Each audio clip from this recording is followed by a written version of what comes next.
कुर्बान अली सुंदरी से शादी करने के लिए मौलवी साहब को बुलाता है, जिसके बाद सुंदरी रोते हुए उससे कहती है, मैं तुमसे कभी शादी नहीं करूंगी।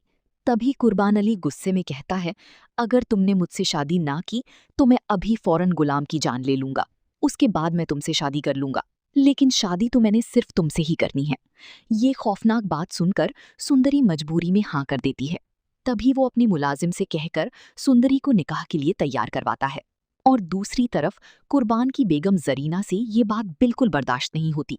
जरीना फौरन छुपकर बादशाह को कॉल करती है और घबराते हुए बताती है, बादशाह, कुर्बान अली तुम्हारी सुंदरी से जबरदस्ती शादी कर रहा है, और वो भी हमारे ही घर में। ये सुनते ही बादशाह काफी ज्यादा हैरान हो जाता है और गुस्से में पागल हो जाता है, जिसके बाद वो फौरन अपनी गाड़ी में बैठता है और सीधा कुर्बान अली के घर पर पहुंच जाता है। वहां जाकर वो देखता है कि कुर्बान जबरदस्ती सुंदरी से निकाह कर रहा होता है। तभी मौलवी साहब कुर्बान से बोलते हैं कि क्या आपको ये निकाह कबूल है? तो कुर्बान फौरन हाँ कर देता है। लेकिन जैसे ही मौलवी साहब सुंदरी से पूछने लगते हैं तो पीछे से अचानक बादशाह आ जाता है और जोर से चिल्लाता है, ये निकाह नहीं हो सकता। तभी वो गुस्से में आगे बढ़ता है और कुर्बान अली का गिरीबान पकड़ लेता है और कहता है, तुम्हारी जुर्रत भी कैसी हुई मेरी मोहब्बत से शादी करने की? जिसके बाद बादशाह उसी वक्त सुंदरी का हाथ पकड़ता है और उसे जबरदस्ती अपनी गाड़ी में बिठाकर अपनी सुंदर हवेली में ले आता है। तभी वो जानदार के पास आता है और उससे कहता है, कल मैं ही सुंदरी से निकाह करूंगा। और दूसरी तरफ कुर्बान अली को पता चलता है कि बादशाह सुंदरी से निकाह कर रहा है। तभी वो फौरन गुलाम के पास आता है और उसकी रस्सियां खोलते हुए कहता है, मैं सुंदरी की शादी तुमसे ही करवाऊंगा, बस तुम उसे किसी भी तरह बादशाह के घर से ले आओ। जिसके बाद गुलाम कुर्बान की गाड़ी में बैठकर सीधा सुंदर हवेली पहुंचता है। वहां पहुंचते ही बादशाह उसे देख लेता है और गुस्से में उसके सामने आ जाता है।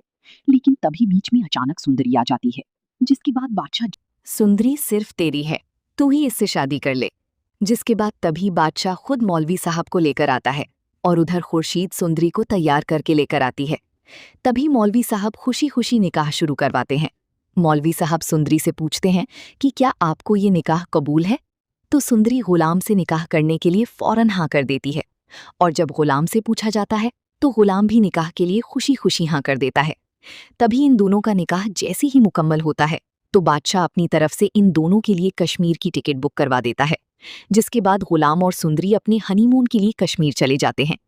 तो दोस्तों, आपको क्या लगता है, क्या गुलाम और सुंदरी का बेबी होगा? और कुर्बान अली का अब क्या अंजाम होगा? अगर आप ये सब जानना चाहते हैं तो हमारे चैनल को लाइक, शेयर और सब्सक्राइब करें।